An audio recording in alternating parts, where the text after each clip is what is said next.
I think she made a good choice because we're here.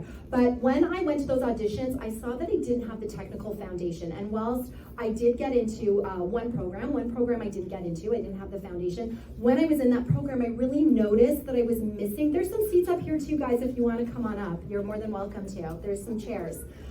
Okay, very good. I saw that even in the class, I just didn't feel good because I didn't have that training. So I was always dancing from this place of insecurity. And when I realized that my dream of being a professional dancer wasn't going to happen, I pivoted into teaching. But I was like, what can I do here to prevent this from happening from anybody else, right? And slowly, it's been a long process, but that's why we're here now. Because right now, we have a 6-year-old daughter. Dance found her. I wasn't teaching dance. I closed my studio. Dance found her. And I got back into it. And I got back into it from this newfound perspective of my daughter doing it and how can I support her without pressuring her.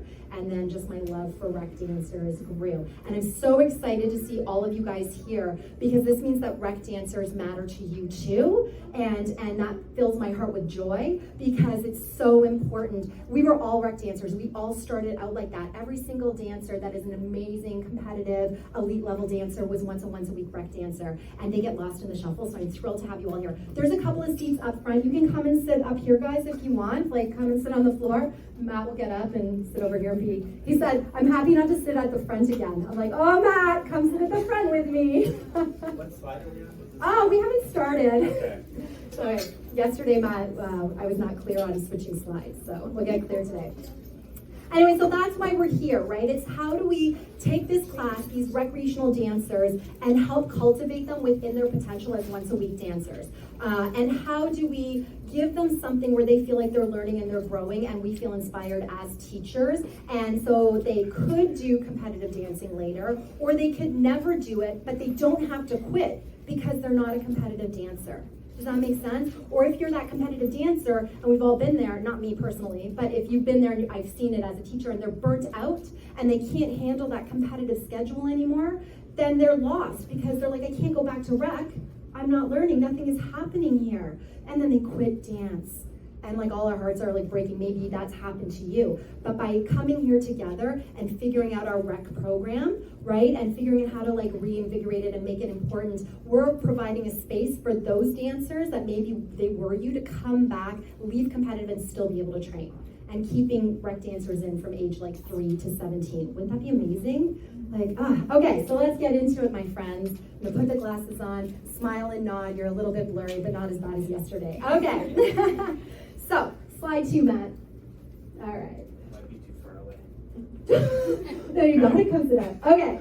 So why do rec kids deserve a different strategy, right? So really when we really think about this, in the instant gratification, results-oriented society, right? We know this. It's all about results. What have you done for me lately? What is happening now? Competitive dancers, because of this, they get results faster, so they tend to overshadow our rec dancer. And now, why is this? And these are all wonderful things. Like the competitive dancer has the natural talent. They're the ones that pick it up and can embody it really quickly. That's wonderful. They have better attention spans and focus, right? Those are the little 5-year-olds that are just like listening to you the whole time, right? Like that's not every kid though, but that's these competitive kids. So they're self-motivated. Like you say a correction, they start doing it. That's thrilling as a teacher. And a lot of the times when we go into competitive classes, they're already equipped with an embodied baseline dance vocabulary. They can balance on one foot. They have a sense of what spotting is. They know how to hit retiere position. You're not explaining all of that.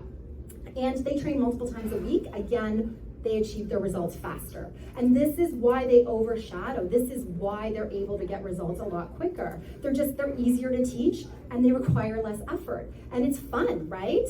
And so we get excited by that and we desire to work with that, right? Like it is kind of when you're a new teacher, you come in, you're like, oh, I can't wait to work with the competitive kids and put this awesome dance on them. I've got these choreography ideas and wow, I can't wait. And then we get handed recreational classes and you're like, oh, well, hello. What do we do here, you know? Or you've been teaching the competitive for a long time and you come back as an experienced teacher and you come back to your rec classes because you're like, you know what, this is for me personally.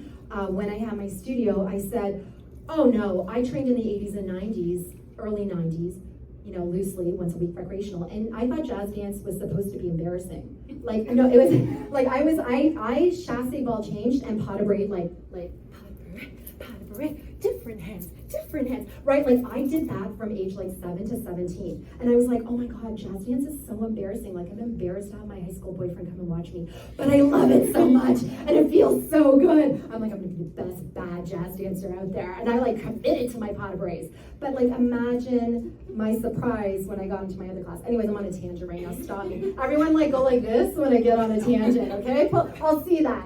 What was I talking about?